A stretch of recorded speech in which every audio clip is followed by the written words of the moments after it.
வணக்கம். என்ன செய்தியை பார்க்க போகிறோன்னு கேட்டிங்கன்னா, மேலும் ஆதாரத்தை வெளியிட்டார் எடப்பாடி பழனிசாமி. எதிரி வலையில் வலுவாக சிக்கிய மு.க. ஸ்டாலின். ஓட்டம் பிடிச்சதை தான் அரசியல் களத்தில் நம்மளால் பார்க்க முடிகிறது. எதிர்த்து நிற்கவே முடியல. அதுலேயும் வாயை கொடுத்து விசாரணை வலையில் மாற்றாருன்னா எப்பேற்பட்ட முதலமைச்சராக இருப்பார் நம்ம முதலமைச்சர் அப்படின்றத நீங்கள் தெரிஞ்சுக்குங்க. முதலமைச்சர் ஒரு கணக்கு போட்டார். ஆனால் அது அவருக்கே எதிராக போய் நின்று போச்சு. இன்றைக்கி அதெல்லாம் விட்டுட்டு வேறு ட்ராக் எடுத்துருக்கிறாரு. முதலமைச்சர் என்ன கணக்கு போட்டார், அது எப்படி அவருக்கு எதிராக மாறிச்சு, கூடுதல் ஆதாரமாக எடப்பாடி பழனிசாமி என்ன வெளியிட்டார், எல்லாவற்றையும் இந்த வீடியோ நம்ம விரிவாக பார்க்க போகிறோங்க. அதற்கு முன்பாக இதுவரைக்கும் நம்ம சேனலை நீங்கள் சப்ஸ்கிரைப் பண்ணாமல் இருந்தீங்கன்னா சப்ஸ்கிரைப் பண்ணிக்கோங்க, கொஞ்சம் சப்போர்ட் பண்ணுங்க. முதல்ல இந்த வீடியோவை பார்த்துட்டு கூடுதல் ஆதாரம் பற்றி பேசலான்னு நான் நினைக்கிறேன். பாருங்க, இந்த செயல் செய்யறது யார் தெரியுமா? தென்காசி திமுக ஒன்றிய செயலாளர். நேற்று வரைக்கும் அதிமுகவில் இருந்துட்டு திமுகவை திட்டிவிட்டு மு.க. ஸ்டாலின் அவர்களை திட்டிவிட்டு இன்னைக்கு பன்னீர்செல்வத்துடன் திமுகவில் இணைஞ்சிருவாங்களாம். உடனே தென்காசி தொகுதியை தூக்கி மனோஜ் பாண்டியன்கிட்ட கொடுப்பாங்களாம். உடனடியாக திமுக காரெல்லாம் அத்தனை பேரும் அவங்களுக்கு வேலை பார்க்கணுமா. மானமுள்ள இத்தனை ஆண்டு காலமாக கொள்கையில் பிடிப்பாக இருந்த எந்த திமுக காரன் அதிமுகவிலிருந்து வந்தவனுக்கு சீட்டு கொடுத்தா அவனுக்கு எப்படி வேலை பார்ப்பான்? அப்போ ரோசம் இருக்குமா இல்லையா? எத்தனை முறை அதிமுக காரன் கழுவி ஊற்றிருப்பான் இந்த திமுக ஆட்சியை பற்றி. ஸோ அத்தனையும் பொறுமையாக தாங்கிக்கிட்டு அந்த பக்கத்தில் 5 வருஷமாக கட்சி வளர்த்த இந்த மாதிரி உணர்வுள்ள நேர்மையான திமுக காரனுக்கு அந்த அதிமுகவிலிருந்து வந்தவனுக்கு செவுத்தில் சுவர் விளம்பரம் எழுதுனா விடுவாங்களா? அதான் வர்றான், வச்சு தள்ளுறான். அது மட்டும் கிடையாது, இந்த சுவர் விளம்பரத்தை எழுதுன இன்னொரு திமுக காரர் பேசுகிறாரு. என்ன சொல்கிறார் தெரியுமா? இது என் கட்சி ஆஃபீஸு, இல்லை என்னுடைய ஆஃபீஸு, நான் ஏன் எழுதக்கூடாது அப்படின்னு சொல்லிட்டு அவர் கேட்குறாரு. அதுக்கு அந்த பெயிண்ட் டப்பா அத்தனையும் 8 உதைச்சி தள்ளினார் இல்லையா? அவர் சொல்கிறாரு, இதை விட மானம் வேற என்ன வேணுமாயா? அதிமுகவிலிருந்து வந்தவனுக்கு ஜால்ரா போட்டுக்கிட்டு உன்னுடைய ஆஃபீஸில் உதயசூரியன் சின்னத்தையும் அவன் பேரையும் எழுதி சொல்கிறிய. சரியா, அவன் நாளைக்கு எம்எல்ஏ ஆகிட்டான், உனக்கு என்ன கொடுப்பான்? நீ எம்எல்ஏ ஆகணுமா இல்லையா? உன் காசு செலவழிக்கிற, உன் வீட்டை அசிங்கப்படுத்துக்கிற, அவன் பேரை எழுதுகிற, அப்புறம் எதுக்கு? அதனால் நீ கட்சிக்கு உழைச்ச, நீ அந்த இடத்துல இருந்துருக்கணும். அந்த உணர்வு உனக்கு இல்லை. ஆனால் அவன் பேரை நான் எழுதி விடுவேன் அப்படின்னா என்ன அர்த்தம்? உன்னுடைய உழைப்பை அந்த கட்சியை அறிஞ்சிக்கிச்சா? உன்னுடைய தியாகத்தை அந்த கட்சி தெரிஞ்சுக்கிச்சா? இந்த பகுதியில் அதிமுகவா திமுகவா வளர்த்து வச்சது நீயா, இல்லை இன்னைக்கு வேட்பாளர் அதிமுக நின்று இருக்கான அவனா அப்படின்னு அந்த ஆள் நாக்க பிடிக்கிற மாதிரி கேள்வி கேட்குறான். உன் புள்ள நல்லா இருக்கணும், உன் பொண்டாட்டி நல்லா இருக்கணும், இந்த தொகுதியே நல்லா இருக்கணும், அதுக்கு நான் வேட்பாளர் ஆகணும் அப்படின்னு நினைடா. எவனோ ஒருத்தன் வருவான், அவனுக்கு சீட்டு கொடுக்குறாங்க, அவனுக்கு நீ பெயிண்ட் அடிச்சுக்கிட்டு பேர் எழுதிட்டு இருப்பியா? எவனோ இருக்கக்கூடாது, வண்டி எர்றா அப்படின்னு மானமுள்ள திமுக காரன் விரட்டி அடிக்கிறான். அது மட்டும் இல்லை, அனிதா ராதாகிருஷ்ணன் அவர்களை பொறுத்த வரைக்கும் வாக்கு கேட்க போகிறார், அமைச்சராக இருக்கிறார். அங்கே இருக்கக்கூடிய சாதாரண பெண்மணி சட்டையை பிடிச்சி நிறுத்தி, இங்கே வா, இத்தனை நாள் எங்கே போயிருந்த, என் தெருவை பாரு, என்னுடைய வாய்க்காலை பாரு, இப்படி ஒவ்வொரு வீட்டில் இருக்கக்கூடிய பெண்மணியும் அனிதா ராதாகிருஷ்ணன் அவர்களை விரட்டுறாங்க, சட்டையை பிடிச்சிக்கின்னு கேள்வி கேட்குறாங்க. இந்த மாதிரியான கேள்வியெல்லாம் வரும், விரட்டி அடிப்பாங்க. மக்களுடைய கோபத்தை நம்மளால் தாங்க முடியாது. ஏன்னா ஊடகமானது உண்மையான பிரச்சனையை வெளியே எடுத்து பேசவே இல்லை. ஊடகம் மறைச்சிடுச்சு மொத்தமாக. ஸோ மக்கள் பிரச்சனையில் தள்ளாடுறாங்க. நாளைக்கு வாக்கு கேட்க நம்ம அதே தெருவு தான் போகணும், அதே மக்களை தான் நம்ம சந்திக்கணும். ஊடகம் மறைச்சதுனால முதலமைச்சருக்கு என்ன இருக்குது என்ன இல்லை, மக்களுடைய கோபமா மக்களுடைய ஆதரவா எதுவுமே தெரியல. இந்த தேர்தலில் நம்ம ஜெயிப்புமா தோப்புமா கூட தெரியல. அதனால் உண்மையை பேசுகின்ற ஊடகத்துடைய வாயை மூடிவிட்டு எல்லாம் சுகமாக இருக்குன்னு நினச்சிட்டாரு. ஆனால் முதலமைச்சர் இருக்கின்ற போது முதலமைச்சரை கேட்க போகிறது கிடையாது. ஆனால் முதலமைச்சருடைய பிரதிநிதியாக இருக்கக்கூடிய நாமெல்லாம் போகும்போது நம்மளை கேட்பாங்களா இல்லையா அப்படின்னு நினச்சித்தான் அனிதா ராதாகிருஷ்ணன் அவர்கள் கனிமொழி அவர்களை திருச்செந்தூர் தொகுதியில் போட்டியிட வச்சிடலாம் அப்படின்னு நினச்சார். ஆனால் கனிமொழிக்கு சீட்டு கொடுக்கல, மீண்டும் அவரே சிக்கிட்டாரு. 82 83 வயதில் போய் வீடு வீடாக அவருடைய சட்டையை பிடிச்சி கேட்குறாங்க. அமைச்சர் என்றும் பார்க்கல, அவரால் பதில் சொல்லவே முடியல. வண்டி எடுத்துக்கின்னு திரும்பி ஓடுறார். ஸோ ஒரு பக்கம் கட்சிக்காரங்க எதிர்ப்பு, இன்னொரு பக்கம் மக்கள் எல்லாம் விரட்டி அடிக்கிறாங்க, சட்டையை பிடிச்சிக்கிறாங்க. இப்படி திமுகவினர் எங்கும் போய் வாக்கு கேட்கவே முடியல. இதெல்லாம் ஊடகத்தில் வரக்கூடாது என்பதற்காகத்தான் ஆர் ராசாவுடைய ஆடியோ தொடர்பாக நம்ம முதலமைச்சர் வந்து பார்த்தீங்கன்னா எடப்பாடி பழனிசாமி மீது பழி போட்டார். உடனடியாக எடப்பாடி பழனிசாமியை பொறுத்த வரைக்கும் நானா பேசினேன், ஆர் ராசா பேசினார். உன்னுடைய பதவி வெறிக்காக நீ உங்கள் அப்பாவை வீட்டு சிறையில் வச்சிருந்த, இந்த மாதிரி பிள்ளைய யாராவது பார்க்க முடியுமா? அதாவது பதவி வெறி வந்து விட்ட பிறகு சொந்த அப்பான்னு கூட பார்க்காம ஒரு சிறை கைதி போல நடத்தின நீ மக்களை எப்படி நடத்துவ? நீ கேட்கறதா இருந்தா ஆர் ராசாவை கேளு. என்ன ஏன் கேட்குற நீ? எனக்கும் அதுக்கு என்ன சம்பந்தம்? முன்னாள் முதலமைச்சர் அவரை நீ இப்படி வீட்டில் வச்சு நடத்தியிருக்கிற அப்படின்ற தகவல் இப்போ எனக்கு தெரிஞ்சிருக்குது. நாங்கள் ஆட்சிக்கு வந்த உடனே நாங்கள் விசாரிப்போம். ஜெயலலிதா அவர்களுடைய மர்ம மரணத்தை நீ விசாரிப்புன்னு எப்படி சொன்ன? அதே மாதிரி கலைஞரும் முன்னாள் முதலமைச்சர் தான். ஒரு மகனால் அவர் கொடுமைப்படுத்தப்பட்டிருக்கின்றார், வீட்டு சிறையில் அடைச்சிருக்கிற. நாங்கள் ஆட்சிக்கு வந்த உடனே அதை விசாரிப்போம். ஒவ்வொரு திமுக தொண்டனுக்கும் அந்த தலைவர் எப்படி இருந்தார் என்று தெரிந்து கொள்ள வேண்டிய கட்டாயம் இருக்குது.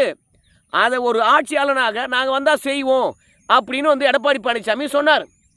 அதாவது திமுக எதிர்ப்பை திசை திருப்பணும், திமுகவுக்கு ஒரு அனுதாப அலையை உருவாக்கணும் அப்படின்னு நினச்சிட்டு ஆர் ராசாவுடைய ஆடியோவை பற்றி எடப்பாடி பழனிசாமி பேசுகின்ற பொழுது அவதூறாக பேசுகிறாரு, மதிப்பெல்லாம் பேசுகிறாரு, கேவலமாக பேசுகிறாரு, நாகரிகமற்று பேசுகிறாரு அப்படின்லாம் திசை திருப்ப பார்த்தாரு நம்ம முதலமைச்சர்.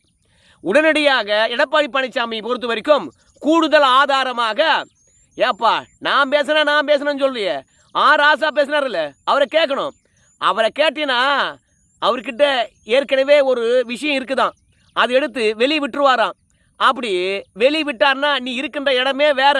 ஆர் ராசாவை நீ கேட்க மாட்டேன், கூடுதல் ஆதாரமாக சிலவற்றை நான் சொல்கிறேன் அப்படின்னு சொல்லிவிட்டு நம்முடைய மு.க. அழகிரி அவர்கள் ஸ்டாலினுக்கும் மு.க. அழகிரிக்கும் அதிகார போட்டி வருகின்ற போது நம்ம கருணாநிதி ஐயா வந்து பார்த்தீங்கன்னா நம்ம மு.க. அழகிரி அவர்களை ஆதரிச்சிடக்கூடாது என்பதற்காக ஸ்டாலின் அவர்கள் வீட்டு சிறையில் வச்சுருந்தாரு அப்படின்ற விஷயத்தை மு.க. அழகிரியே பேசியிருக்கிறாரு அன்றைய காலகட்டத்தில்.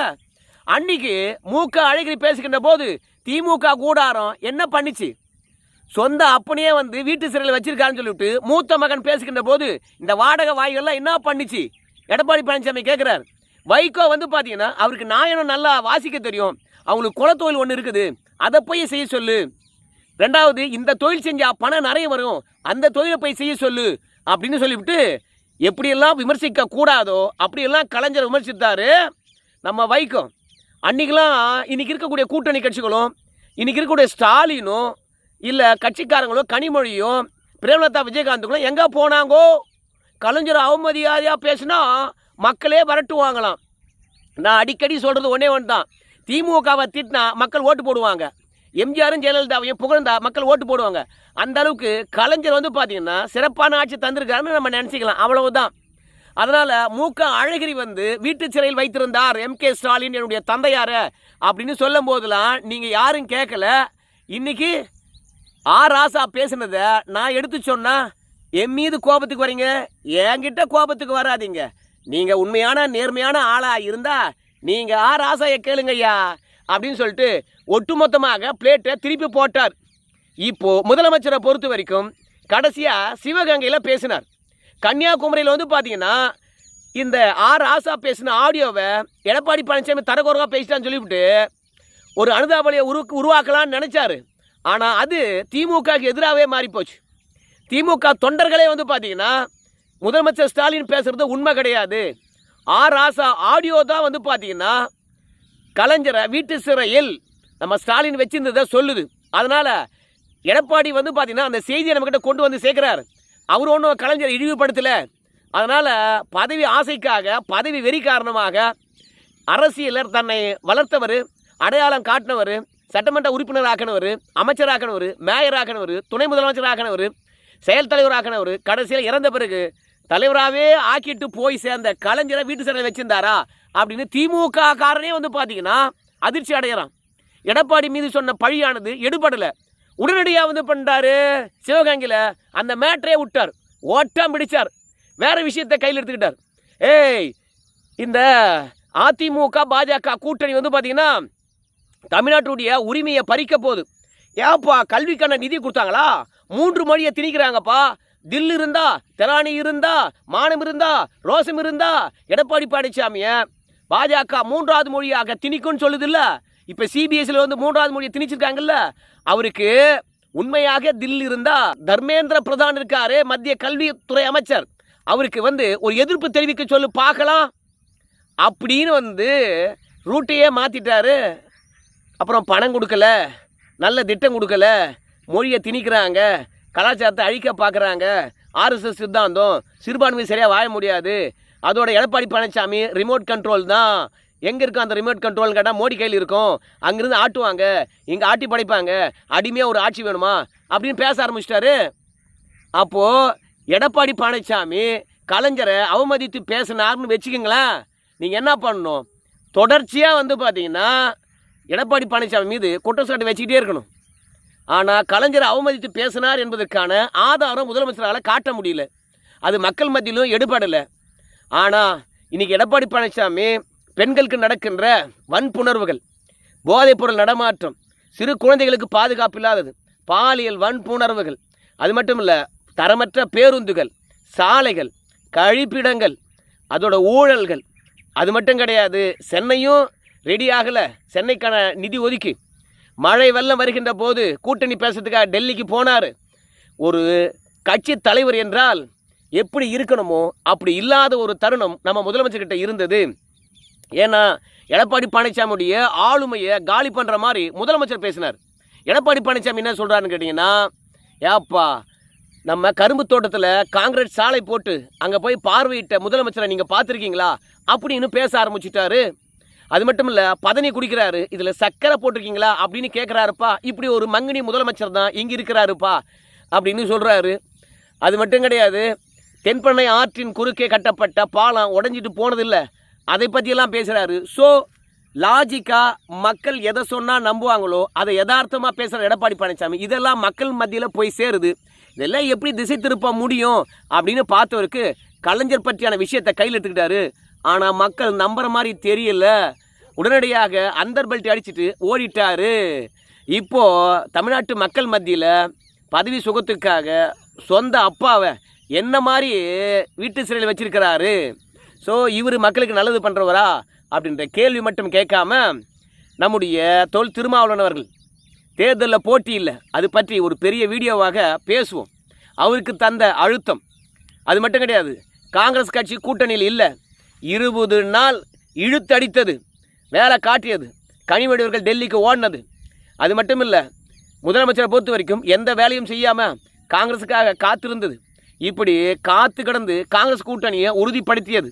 இதெல்லாம் முதலமைச்சருடைய அழகா இல்லை ஆளுமையா அப்படின்னு சொல்லிவிட்டு நம்ம முதலமைச்சரை பொறுத்த வரைக்கும் சுயமாக சிந்திக்க தெரியாது, அவர் ஒரு பொம்மை முதலமைச்சர் அப்படின்ற விஷயமும், கேங் மர்டர்களை பொறுத்த வரைக்கும் எவ்வளோ நடந்தது இந்த தமிழகத்தில், எதற்காவது நடவடிக்கை எடுத்திருக்கின்றாரா?